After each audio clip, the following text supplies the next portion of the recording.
Mical, uma mulher intrigante, cuja vida não é muito detalhada pelas Escrituras, porém, naquilo que é exposto, nos traz importantes lições. Ela era a filha mais nova do rei Saul, primeiro homem a ser ungido rei em Israel. Seu nome significava aquela que é semelhante a Deus. Além disso, as Escrituras relatam que Mical foi a primeira esposa de Davi. Anteriormente a ela, Saul já havia oferecido sua outra filha, Merabé, a Davi. No entanto, por razões não especificadas, ele acaba a concedendo em casamento a outro. Como veremos adiante, apesar de ser uma princesa, Mical não tem, em sua história, um belo desfecho, como nos contos de fada. As adversidades vivenciadas pareceram não terem sido suficientes para fazerem-na agir com a devida sabedoria, quando ela, finalmente, estava no seu devido lugar.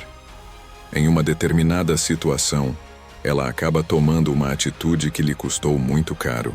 Mical, esposa de Davi, Saul, pai de Mical, havia sido ungido rei sobre Israel. No entanto, reiteradamente, ele desobedeceu ao Senhor. Suas atitudes passaram a ser voltadas ao seu desejo de agradar aos homens e obter prestígio. O Senhor, então, anuncia ao profeta Samuel que havia escolhido a Davi para ser o novo rei de Israel. Após isso, se passa o episódio em que Davi, com a permissão de Saul, por não haver outro guerreiro disposto, vence o gigante Golias e então protagoniza uma milagrosa vitória dos israelitas sobre os filisteus. É a partir daí que Davi passa a ter notoriedade em Israel.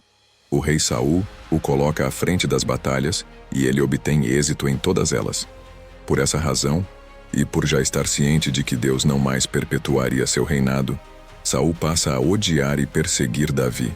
É neste contexto que, em determinado momento, numa de suas tentativas de destruir Davi, Saul, ao ouvir que Mical o amava, tem a ideia de oferecê-la como esposa a ele, propondo-lhe, em troca, que lhe trouxesse 100 prepúcios de filisteus.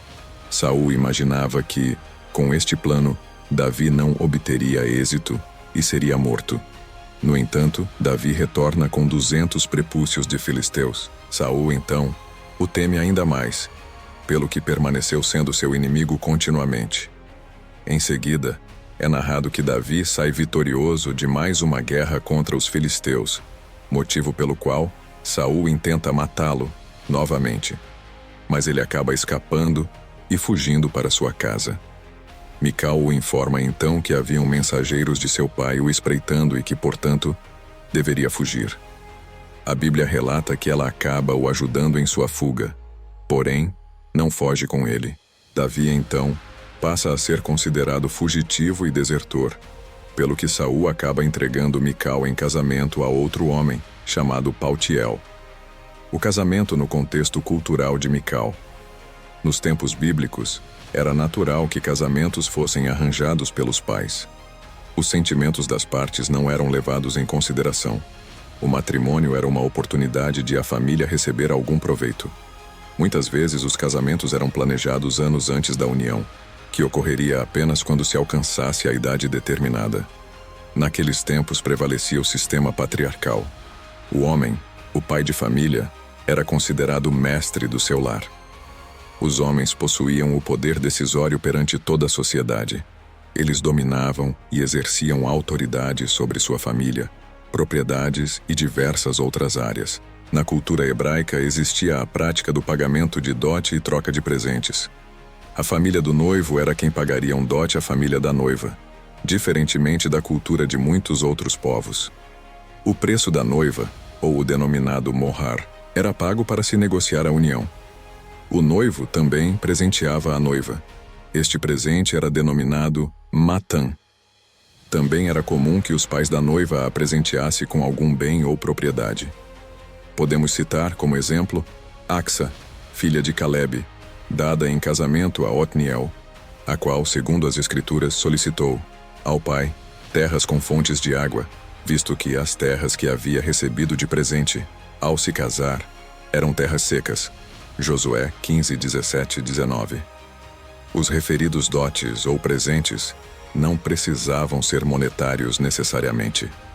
Era possível que a negociação se desse por troca de bens ou prestação de serviços, como ocorreu, por exemplo, com Jacó, o qual trabalhou 14 anos para Labão, a fim de se casar com Raquel e, como vemos também com Davi, ao trazer 200 prepúcios de filisteus a Saul, em troca de Mical. O reencontro de Mical e Davi. Após a morte de Saul, Davi é ungido rei pelos homens de Judá, e uma guerra se mantém entre a casa do falecido rei e a casa de Davi. Abner, comandante do exército de Israel, acabou ficando responsável pela casa de Saul. Em determinado momento é narrado que Abner toma a iniciativa de propor uma aliança a Davi, segundo a qual ele o ajudaria a governar sobre todo Israel, desde Dan até Berseba, pelo que Davi solicita a Abner e a Isbosete, filho de Saul, a devolução de sua esposa Mical, em troca do acordo proposto. Mical então é tirada de seu segundo marido, Paltiel, o qual, de acordo com as escrituras, a acompanha até Baurim, em lágrimas, para ser devolvida.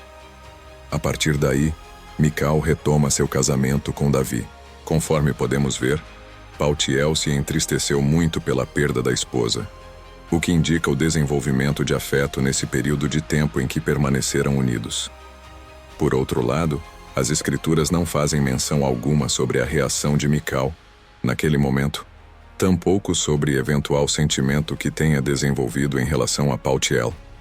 O que podemos, sem dúvidas, afirmar é que Mical passara por situações muito delicadas e, por que não dizer, quem sabe, traumatizantes.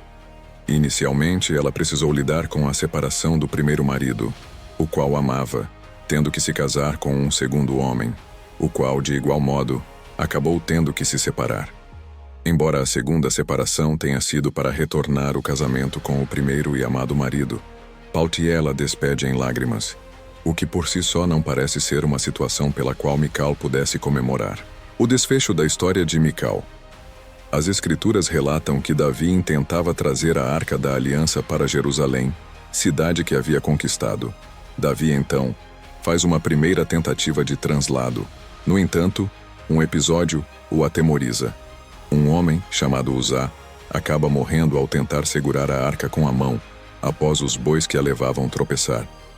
Por isso, as escrituras aduzem que o rei decidiu enviá-la à casa de Obed-Edom. Em seguida, chegou ao conhecimento de Davi que Obed-Edom passou a ser abençoado pela presença da arca em sua casa. Por esta razão, o rei manda novamente trazê-la para Jerusalém. A cada 6 passos dados pelos homens que carregavam a arca, eram sacrificados bois e carneiros cevados. Davi dançava com todas as suas forças na presença do Senhor.